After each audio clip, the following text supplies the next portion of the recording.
Is the US president rushing foreign policy decisions before leaving office? Donald Trump's withdrawing troops from Afghanistan and Iraq and reportedly considering tougher action on Iran. So with only 2 months left, what legacy could he leave for Joe Biden? This is Inside Story.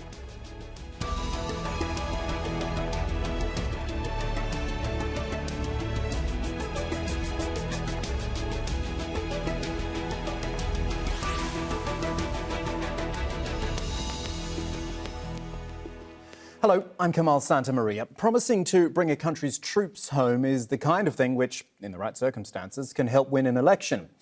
In 2020, Donald Trump's already lost the election and is now in a mad scramble to bring US forces back to the United States from Afghanistan and Iraq before he leaves office in just 2 months. Acting Secretary of Defense Christopher Miller made the announcement on Tuesday after a lot of speculation in the media. The plan is to bring troop numbers down to 2,500 in both countries. That would be a reduction of 2,000 in Afghanistan, 500 in Iraq, and to do that by January 15th next year. Remember, that would be just 5 days before Joe Biden becomes president and commander-in-chief of the armed forces. Now, you might think this would be the type of thing which would draw support from Trump's Republican Party, especially as he battles to leave some sort of legacy. But have a listen to this. Senate Majority Leader Mitch McConnell, usually an ardent backer of the president. A rapid withdrawal of U.S. forces from Afghanistan now would hurt our allies and delight the people who wish us harm. Violence affecting Afghans is still rampant. The Taliban is not abiding by the conditions of the so-called peace deal. The consequences of a premature American exit would likely be even worse than President Obama's withdrawal from Iraq back in 2011, which fueled the rise of ISIS and a new round of global terrorism. Now, just for a bit of context, here is how US troop numbers in Afghanistan have looked since the invasion in 2001. There was a big surge under President Obama, who took office in 2009, reached a peak of almost 110,000 troops in 2011. Over the next 4 years, there were some big cuts, right down to 10,000 troops. And then under President Trump, there have been some modest increases just at the end of the graph there. But when you look at the bigger picture, this is all American troops overseas. They have been on the decline for years, including, as you see, a sharp initial decrease when Trump took office in 2017. And Donald Trump may be considering moves on other foreign policy issues as well. US media say senior advisors managed to talk the president out of a military strike on Iran's main nuclear site, warning it could trigger a wider conflict. And his administration's preparing to label Yemen's Houthi rebels as terrorists. Remember, these are the ones backed by Iran, so it's a major demand from Saudi Arabia. But the UN and US allies like Germany oppose this.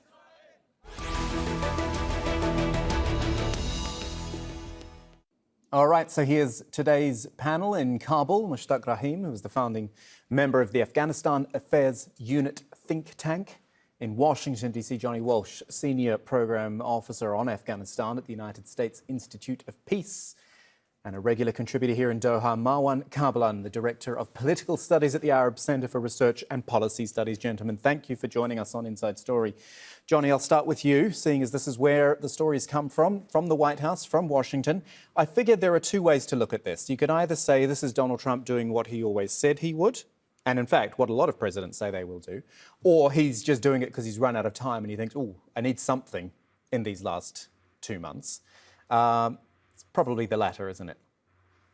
Well, I think that it's very consistent with what President Trump's instincts have pointed him towards since the very beginning. Even when he first announced an increase in troops at the beginning of his presidency, he said his instincts were in the opposite direction, and we're seeing the fruits of that now. I think that the main thing that has prevented a complete withdrawal of troops, both previously and now, is the fact that the peace process that President Trump did have a significant role in authorizing has made a lot more progress than one might have expected at the outset. And that is one of the main reasons giving incentive to keep the latest numbers are 2,500 troops down from 4,500. And I suspect that while this allows President Trump to say that he has made a further significant reduction, it probably doesn't change the strategic situation at the negotiating table all that much. because the U.S. still has a lot of leverage with that number of troops, and the Taliban recognize that they can't win a war. They kind of have to negotiate with that many troops staying in the country. Tell me about that leverage. Before I bring in our other guests, just quickly tell me about that leverage. Because, yeah, what did 2,500 troops who are primarily there to support and train the Afghan security forces themselves so they can do their own job? Tell me about that leverage. Well, I'm not a military planner, and we'll have to see exactly what General Miller, the head of U.S. forces in Kabul, decides to do with those 2,500. But that's still, I guess, now tied for our largest military combat commitment in the world. And that still gives a pretty considerable platform to not just train Afghan forces and take strikes at counter-terrorist groups, but to provide air support as needed if there are major engagements on the ground, to prevent any insurgent groups from potentially swarming a major city or seriously threatening a large contingent of Afghan forces. So it's been true for a long time that Afghan forces are doing the overwhelming majority of the fighting, but with a small amount of what we call enablers, which often means air support, medical evacuation, you can make a huge difference in their fortunes on the battlefield, their combat capability. And the Taliban recognize that. So even at this reduced number, it really constrains any gains that they could theoretically make on the battlefield. And that is one of the core dynamics that I think encourages all sides to negotiate, because this war is very stalemated with no side having any obvious prospect of a battlefield victory. Therefore, talks are maybe a better alternative. OK, Mushtaq, Rahim in Kabul, let's get the perspective from there. Johnny is explaining there that actually the Afghan forces are doing a lot of the work themselves these days, and that the US forces, well, they are still important. What's your take on that? How significant is it to still have 2,500 US troops there?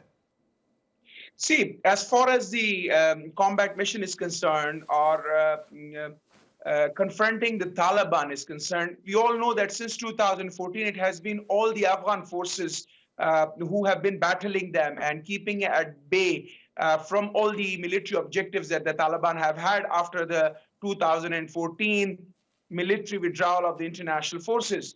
But, you know, the presence of international forces shows the commitment of the international community towards the Afghan government, towards the Afghan state and the state institutions. And continuation of that presence has always given the political morale and military morale to the military outfits, to the fighting forces of the Afghan army and Afghan national police, who have been seeing off the Taliban challenges across the country. Now, these radical decisions have, of course, have had its impact on both sides. It has given the Taliban more courage to challenge in terms of overthrowing the state and the government, the state system. And on the other side, have sent the message to the Afghan forces that the international forces are drawing down.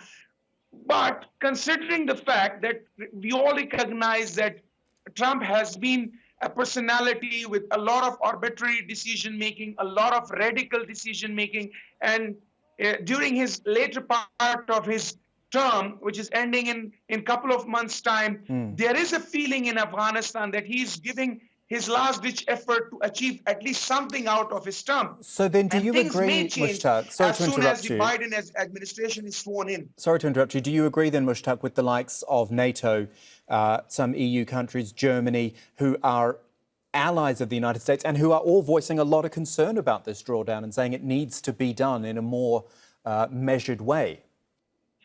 Indeed, and that's what the feeling of the Afghan people and the Afghan government has been, that, of course, the international forces have to go one day, and that day is not far away as far as the international strategy is concerned, international community strategy is concerned about Afghanistan. They have to go and let the Afghans take the lead. The gradual shift has already happened starting in 2010, the gradual handover of the responsibilities to the Afghan forces. Now we are in a very critical stage where the peace negotiations are going on, and it's all about political leverage, enjoying the political support, which is going to help both sides make decisions that can contribute towards political settlement of the Afghan conflict. Radical decision-making like this can disrupt, can give courage to one side to do a lot of brinksmanship and try to have more, to seek more concessions on the negotiation table rather than having an objective consultation, objective negotiation. So it's Right. going to have an impact on this, and NATO has raised that concern as well. So, Marwan, Kabalan, I need your help here because I can't decide. There's a lot of good arguments here, both ways. One saying that actually the troops have been drawing down for a long time. Actually, the Afghan forces have been in charge for a long time. But then also this other idea that, as Mushtaq was just saying, a quick decision like this, it leaves a void very quickly. Which do you think it is? Well, Kamal, I think we have to think of this decision very much like it's mainly driven by domestic politics. President Trump, he made an election promise to withdraw the U.S. troops from Afghanistan, from Iraq, and to end endless wars. I mean, this is what he said actually during his election campaign. I think he was surprised that he did not win the election. He did not expect, in fact, to lose. So this is why, in my opinion, he's accelerating the withdrawal of U.S. troops, regardless of the consequences for his allies, whether in Iraq, Afghanistan, Somalia. He just wants actually to adopt a policy of cut and run. The idea is his military is not allowing him to do that because he tried to do it in Syria, if you remember, Kamahl, last year, when he, during that phone call with President Erdogan, when he just surprised almost everybody, including his Secretary of Defense, Jim Mattis, and he decided to pull the U.S. troops from Syria and allow Turkey actually to go in. I think now he's almost firing everybody who's opposing his policy of withdrawing from Syria and Iraq. He did actually fire his Secretary of Defense, Mark Esper, last week, because everybody knows actually that Mark Esper was actually trying to control, let's say, the withdrawal of U.S. forces, especially from Afghanistan, because he thought that such a hasty withdrawal will be actually having very bad consequences for the national interest of the United States and also for its allies. It would give the impression that the United States actually doesn't care much about its allies. It's abandoning them because most probably, if the U.S. troops withdraw today from Afghanistan, Taliban will overrun Kabul. I mean, we all know that. And in Iraq, we know that the hasty withdrawal by U.S. troops actually in Iraq will also lead to expanding the influence of Iran. Whenever, anyway, the U.S. withdraw from any region of the world actually is leading to increasing competition between regional rivalries. In Iraq, you have Iran, Turkey, Saudi Arabia. In Afghanistan, you have Pakistan, you have Iran, you have Russia, and probably China and India. So everybody is really concerned. The U.S. allies in Europe, the U.S. allies on the ground in Afghanistan, in Iraq, they are all concerned by what the president might be doing from now until January 20, when he leaves office. So, but the main idea is still actually this policy is completely driven by domestic calculations by the president. Most probably, he wants to tell his supporters that I almost fulfilled all the promises that I made during my election campaign. So this is my legacy. Probably if he is going to run for the 2024 elections, he will bring all these issues back and tell, look, guys, when I was the president, I did this, I did that. Right. OK, Marwan, stay there for a sec. I can come back to you shortly when I want to talk about some other issues, Iraq and Iran and the Houthis. Johnny, I'll just come back to you in the meantime. The peace talks, one of you, either you or Mushtaq, mentioned them, but there was the deal which the US signed with the Taliban, and now there are the ongoing Afghan-Taliban peace talks. How much more important, Johnny, do those become when you have this spectre of more troop withdrawals from Afghanistan now? Well, I think that these peace talks were the only realistic prospect of a happy ending to the war in Afghanistan before this announcement, and they remain the only realistic prospect of a good ending now. As I mentioned earlier, the battlefield is really badly stalemated. Perhaps, as Marwan says, that stalemate would break if the U.S. withdrew altogether. I don't know. But it was quite historic that the Afghan government and Taliban started negotiating directly with each other for the first time in the decades of conflict just a couple months ago. Many have pointed out the different ways in which those talks have slowed down, and they have. I don't think anyone should be surprised at that when such a difficult, long-standing conflict is kind of coming to the negotiating table for the first time. There is a huge opportunity here.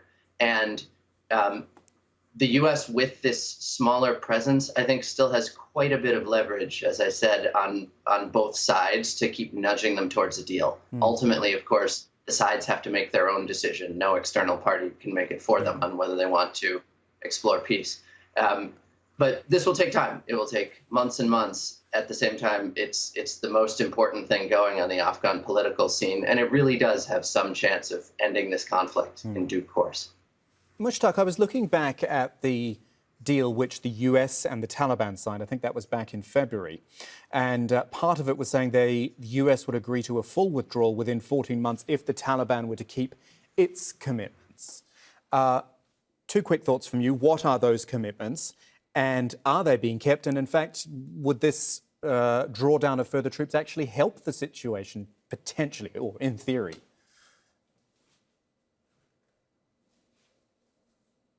Well, as far as meeting the agreement requirements is concerned, there were two major issues which have been agreed, where the Taliban are prepared to talk to the Afghan government and the troop withdrawal.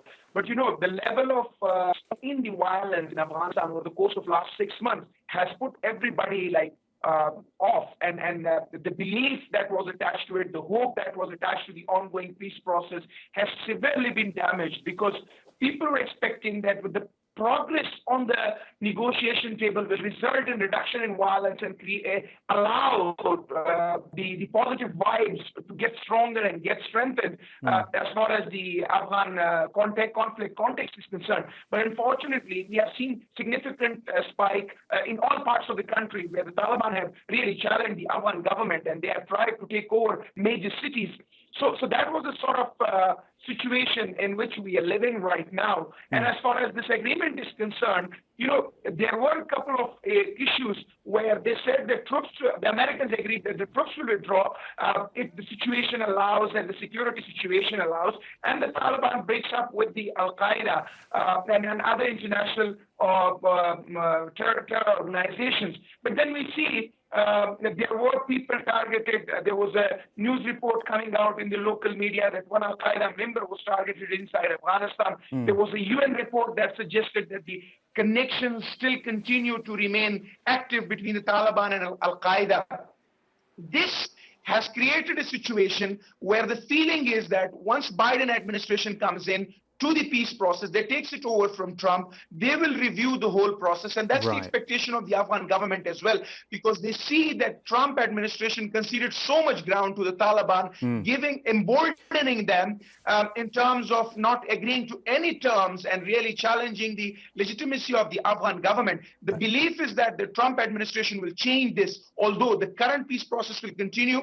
The expectation is that the Americans will stick to what has already been agreed earlier this year, but then the terms that have been set up in the agreement will need a review, and expectation is that the Biden administration will certainly look into it and make sure that the Taliban are Taliban present themselves meeting the terms of the agreement. Okay, Mushtaq, I'm conscious of the time, and I'm also conscious I want to bring Marwan back in as well to widen things out, because Marwan, we've focused so much on Afghanistan, obviously, but Iraq and Iran and Yemen are all other foreign policy factors at the moment. Let's go through those quickly, shall we? Iran, first of all, this report that Donald Trump had to be talked out of attacking an Iranian nuclear facility. I mean, what would that have achieved? Starting a war and then running away? First of all, I mean, I read that article actually by the New York Times on on Iran.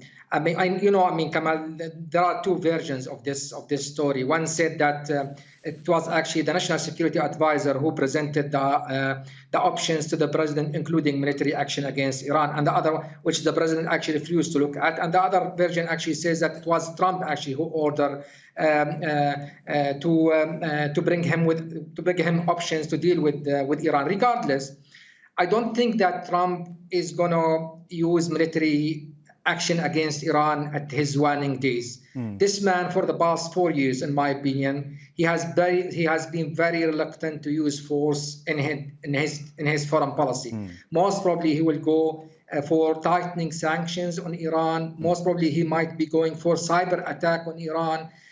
But I don't think he is going to get the U.S. involved in another military action against Iran, especially that any sort of that action against Iran will probably lead to full-fledged war, full-out war with the Iranians. This is something that I don't think Trump is prepared to do. Concerning Yemen, everybody is concerned now that he might be actually, or the State Department might be actually classify the Houthi movement as a terrorist organization. If he does that, he will be hampering the efforts of his successor, Joe Biden in this case, to try to end the war in Yemen, because as we all know, Joe Biden makes ending the war of Yemen one of his top priority. So I think most probably he can complicate the mission of his successor before he leaves office, but I still don't expect him actually to go for military action. We are seeing the man; he's withdrawing from the region. He doesn't want more involvement in the region. So this is why I am not actually very much convinced with the argument that he's going to use military action in the Middle East before he leaves office. Can I ask you quickly as well about Iraq, Marwan, because as I say, we focus so much on Afghanistan. There will be the same number of troops left in Iraq as well. But I mean, as soon as this announcement was made, you had 4 rockets hitting the green zone. I read reports as well that Mike Pompeo actually wanted to pull embassy staff out of Iraq as well. Clearly, the situation there is still incredibly volatile. Absolutely. I think the Iranians, they would want very much to show the withdrawal of U.S. troops from Iraq as a victory to Iran and its allies in Iraq, as if they forced the United States to withdraw from Iraq. Especially they made the promise after the assassination of Qasem Soleimani early this year by the U.S. forces in Baghdad airport. We all know that the Iranians, they made a very strong statement against the United States and wanting the Americans to withdraw from Iraq and ordering even their allies, the militias, the Shiite militias in Iraq, to start attacking U.S. troops in order to put pressure on the Americans in order to force them towards withdrawing from Iraq. So if Trump is actually pulling troops now out of Iraq, so Iran would want very much to show that as if it's a victory by itself and by its allies in Iraq. But this is going to, by the way, weaken the government of Mustafa al-Kazemi. That might lead also to the return of ISIL one more time, because we all remember that a premature withdrawal of U.S. troops from Iraq in 2011 led actually to the emergence of ISIL. I mean, that turned, in fact, Al-Qaeda into ISIL. And we are going to start this vicious circle one more time. Okay. ISIL rise back, the United States will come back to fight ISIL, and go, and so on and so forth. Okay, I've got 60 seconds left. Johnny, I'm going to leave it with you. Let's fast forward 2 months. President Biden is in office. The troops maybe have come home by then, or they're coming home. What does he do? How big does foreign policy figure in the early stages of a Biden administration? Well, I think one thing that distinguishes Biden from many of his predecessors is that he comes into office with a huge amount of foreign policy experience and with contacts around the world in each of the conflicts that we're talking about. So I think he has more ability to tackle big problems early. Moreover, if, as is likely, there's a deadlock between on Capitol Hill, it's much harder to get domestic things done than foreign policy things done. So many argue that incentivizes foreign policy efforts. I think that there are several foreign policy priorities where there's a ticking deadline. The most immediate is the nuclear issue with Russia, whether the treaty can be extended or renegotiated quickly. Afghanistan is another one, because there's this May deadline by which, under the US Taliban agreement, all troops are supposed to be gone. So regardless of what troop number Trump leaves Biden with, the Biden team will have to take a look at whether it thinks the Taliban have complied with the agreement and what it has to do to move negotiations forward. I do think it's quite likely that the Biden team will stick with some version of the deal and will see negotiations as the only or best option for Afghanistan, and that all of its efforts have to go into making a peace process work. That is Johnny Walsh from the United States Institute of Peace, alongside Mushtaq Rahim from the Afghanistan Affairs Unit and Marwan Kabalan from the Arab Centre for Research and Policy Studies. Gentlemen, thank you for joining us. And to you, wherever and however you're watching around the world, remember, we're online at aljazeera.com, where this and all of our previous episodes live. We're also at facebook.com/AJ Inside Story. We're on Twitter at AJ Inside Story. I'm at Kamahl AJE if you want to get in touch with me directly. Hope you've enjoyed today's show. I'm Kamahl Santamaria from the whole team. Thanks for joining us. We'll see you again soon.